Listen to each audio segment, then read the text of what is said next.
राजस्थान के एक ऐतिहासिक गांव प्रतापगढ़ में रावत रघुवीर सिंह की पुरानी हवेली हमेशा रौनक से भरी रहती थी। रघुवीर सिंह और उनकी पत्नी पद्मावती देवी दोनों ही पूरे इलाके में बेहद सम्मानित थे। उनके पास खूब जमीन जायदाद थी, लेकिन उनकी सबसे बड़ी पूंजी उनका परिवार था। एक शाम हवेली के बरामदे में बैठे रघुवीर जी अपनी पत्नी से बोले, मुझे तो यकीन ही नहीं होता कि सालों पहले हमने जो छोटी सी गृहस्थी शुरू की थी, आज उसमें 2 बहुएं भी आ चुकी हैं। अब मन करता है कि बेटों को जिम्मेदारी सौंप दूं और अपना पूरा समय तुम्हारे साथ सुकून से बिताऊं। मेरी तो दोनों बहुएं अपनी जिम्मेदारी बखूबी उठा रही हैं। मैं उनकी तरफ से निश्चिंत हूँ। पद्मावती जी जिसे शांति समझ रही थी, वो तो बस एक तूफान से पहले की खामोशी थी। उनके 2 बेटे थे। बड़ा बेटा विक्रम, गंभीर स्वभाव का और पिता का दाहिना हाथ, पर थोड़ा जिद्दी। उसकी पत्नी दमयंती, तेज तर्रार, घर के काम में माहिर, पर स्वभाव से थोड़ी घमंड। छोटा बेटा आदित्य, हंसमुख, भावुक, दिल का साफ, पर खर्चीला और कम अनुशासन वाला। उसकी पत्नी वैदेही, भोली, शांत और कम बोलने वाली, पर दिल की बहुत नेक। ऊपर से सब ठीक था, पर दोनों बहुओं में अंदर ही अंदर खींचतान रहती थी। पद्मा, ये अब तुम्हारी जिम्मेदारी है कि दमयंती और वैदेही के बीच सामंजस्य बिठाओ। दमयंती को लगता है कि बड़ी बहू होने के नाते हक सिर्फ उसी का है। वहीं वैदेही चुप तो रहती है, पर रसोई के कलह से हमेशा तनाव में रहती है। मतभेद को मनभेद बनते देर नहीं लगती। अभी बातें चल ही रही थीं कि रसोई से आवाजें आने लगीं। वैदेही, दाल में नमक कम है और सब्जी इतनी तीखी बनाई है कि खाया ना जाए। कितनी बार कहा है ध्यान रखा कर। दीदी, मैंने चक्कर ही बनाई थी, मुझे तो सब ठीक लगा था। अच्छा, तो अब तो ये कहना चाहती है कि मेरी जीभ खराब है। अरे दमयंती बहू, वैदेही छोटी है, गलती हो जाती है, प्यार से समझा दिया कर। माँ जी, आप हमेशा मुझे ही ज्ञान देती हैं, कभी वैदेही को भी समझा दिया करें। आपको तो बस मुझ में ही कमियां नजर आती हैं। हवेली में तनाव बढ़ गया था। दूसरी तरफ बेटों में भी दूरियां आ रही थी। विक्रम खेतों का काम देखता था और आदित्य शहर में एक छोटी दुकान चलाता था। आदित्य की कमाई कम थी, इसलिए वह अक्सर बहाने बनाकर विक्रम से पैसे मांगता रहता था। एक शाम जब आदित्य दुकान से लौटा, उसने देखा कि विक्रम मंडी से फसल बेचकर आया है और उसके पास काफी पैसे हैं। आदित्य उदास होकर विक्रम के पास बैठ गया। क्या बात है आदि, आज इतने उदास क्यों? भैया, अब आपसे क्या छुपाना, दुकान में इस महीने घाटा हो गया है, थोड़े पैसों की मदद चाहिए थी। आदि, तुम अपने खर्चे कम करो। आखिर हम कब तक सहारा देंगे?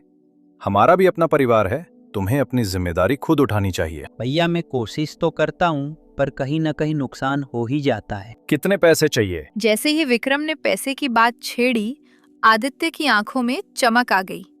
वो कुछ बोलता उससे पहले ही पास खड़ी दमयंती, जो छुपकर बातें सुन रही थी, तुरंत बीच में बोल पड़ी। देखिए, घर के खर्चे वैसे ही आसमान छू रहे हैं। आपको हमारे और बच्चों के भविष्य के बारे में भी सोचना है। ऐसे नहीं चलेगा, आप कोई मदद नहीं करेंगे। भाभी जी, ये हम 2 भाइयों के बीच की बात है, आप इसमें इंटरफेयर मत दीजिए। क्यों ना दूं? मेरे पति अपनी मेहनत की कमाई ऐसे ही लोगों में लुटाते रहें और मैं चुप रहूं? खबरदार जो आपने आदि की मदद की तो। इतना कहकर दमयंती पैर पटकती हुई वहां से चली गई। विक्रम भी बिना कुछ बोले उठकर चला गया। आदित्य को बहुत बुरा लगा और वो भी झल्लाकर वहां से निकल गया।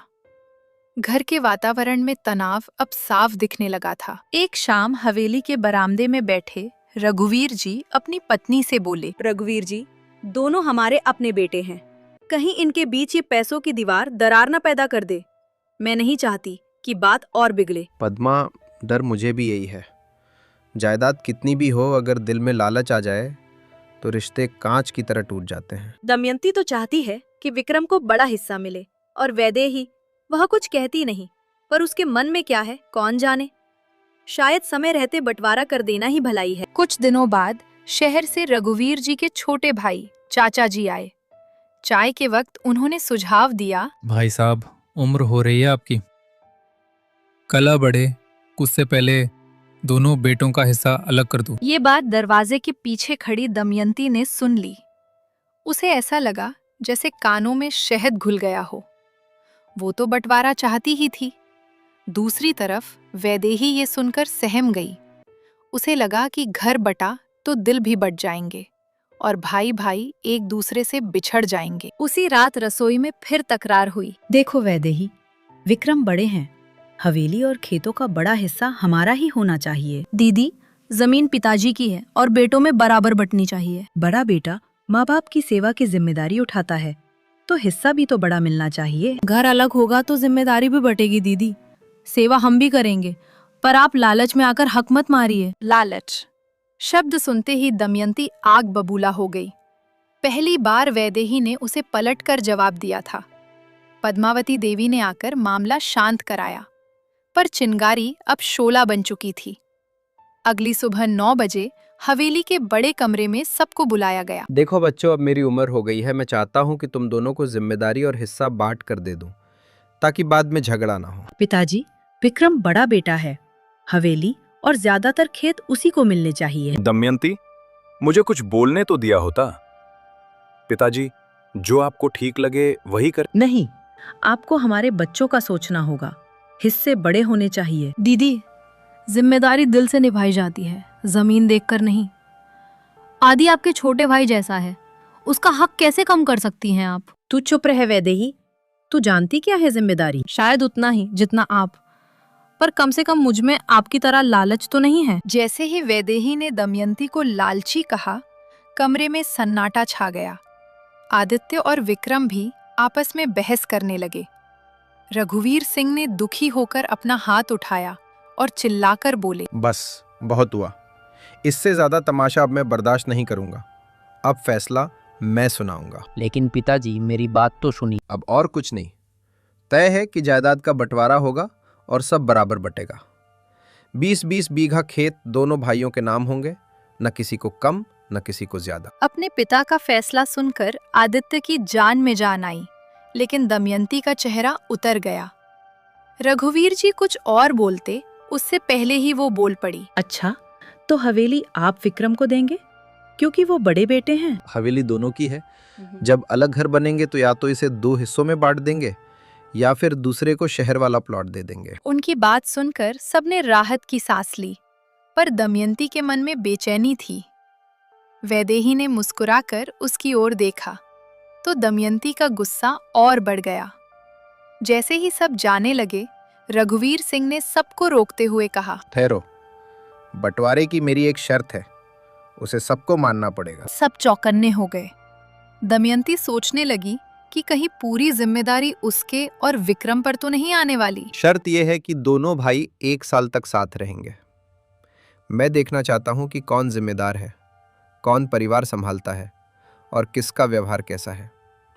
हवेली अंत में उसे ही मिलेगी जो पूरी जिम्मेदारी निभाएगा। दमयंती को जैसे बिजली का झटका लगा। 1 साल? पर क्यों? जब बंटवारा तय है तो साथ रहने की क्या जरूरत है? इसलिए कि आज जो तुम लोगों में तकरार है उसका कारण जमीन नहीं, तुम्हारा आपसी व्यवहार है। तुम्हें अपना बर्ताव सुधारना होगा। अगर व्यवहार ठीक रहा तो शायद साल के अंत में बंटवारे की जरूरत ही न पड़े। उनकी बात सुनकर दमयंती पैर पटकती हुई चली गई। वैदेही के चेहरे पर मुस्कुराहट थी, क्योंकि वो घर टूटने से बचाना चाहती थी। विक्रम अपनी पत्नी की हरकत से शर्मिंदा होकर बोला, पिताजी, मुझे वैसे भी बंटवारा नहीं चाहिए। मुझे आपकी शर्त मंजूर है। मुझे भी आप लोगों के साथ ही रहना है पिताजी, मुझे भी मंजूर है। रघुवीर सिंह ने वैदेही की ओर देखा। उसने भी सिर झुकाकर हामी भर दी।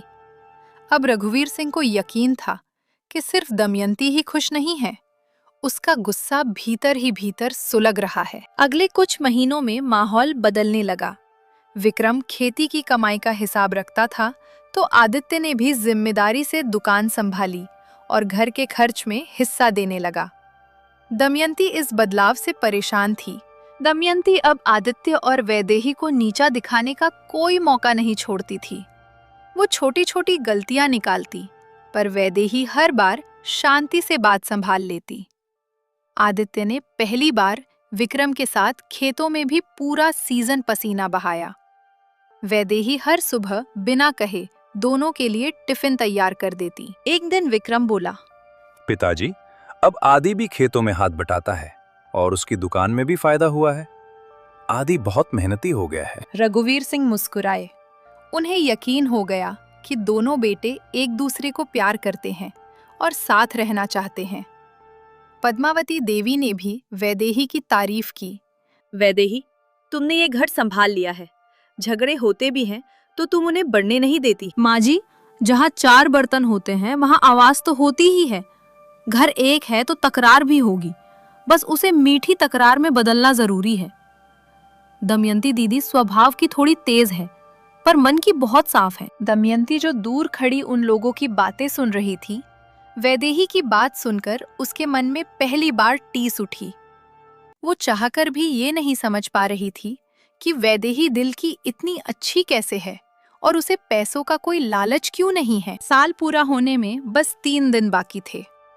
दमयंती अपने तरीके से बंटवारे के लिए विक्रम को मनाने की कोशिश करने लगी, मगर उस रात उन दोनों में बहस हो गई। देखिए, आप ये क्यों नहीं समझ रहे कि आदित्य ये सब दिखावा कर रहा है। असली मेहनत आपने की है, इसलिए जमीन का ज्यादा हिस्सा आपको मिलना चाहिए। और अगर जमीन बराबर भी बटे तो कम से कम ये पूरी हवेली तो आपके नाम होनी चाहिए। दमयंती, लालच छोड़ो। आदि मेरा भाई है, उसका हक उतना ही है जितना मेरा। आइंदा हम दोनों को लड़ाने की कोशिश की तो मुझसे बुरा कोई नहीं होगा। इतने सालों में पहली बार विक्रम ने दमयंती से इतनी ऊंची आवाज में बात की थी। उसकी डांट खाकर दमयंती स्तब्ध रह गई और उसकी आंखों में आंसू आ गए। उसी समय वैदेही पानी लेकर कमरे में आई। दीदी, आप दोनों शांत हो जाइए, पिताजी कल बात करने वाले हैं। उस समय तुम कुछ मत बोलना वैदेही, वरना फिर वही बराबरी का मंत्र जपने लगोगी। दीदी, लालच इंसान को अंधा कर देता है। ये घर आपका भी है और हमारा भी, इसे तोड़ने से क्या मिलेगा? वैदेही की बात सुनकर दमयंती शब्द विहीन हो गई। अगले दिन सुबह सभी बैठक में इकट्ठा हुए। पद्मावती देवी और रघुवीर सिंह दोनों शांत थे। रघुवीर जी ने गहरी नजर से सबको देखा और बोले, इस 1 साल में मैंने सब देखा, किसने घर को जोड़ा और किसने उसे तोड़ने की कोशिश की। मेरे जीते जी कोई बंटवारा नहीं होगा।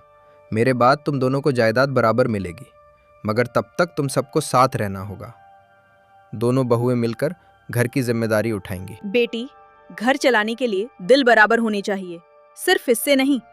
फिर भी यदि तुम अलग रहना चाहती हो तो मैं तुम्हारे ससुर जी से कहूंगी। ये सुनकर दमयंती हैरान रह गई और वैदेही की आंखों में खुशी के आंसू आ गए। वो तो बंटवारा चाहती ही नहीं थी। विक्रम ने आगे बढ़कर आदित्य को गले लगा लिया और कहा, माँ जी की बातें सुनकर दमयंती का अहंकार टूट गया। उसकी आंखों से आंसू बहने लगे।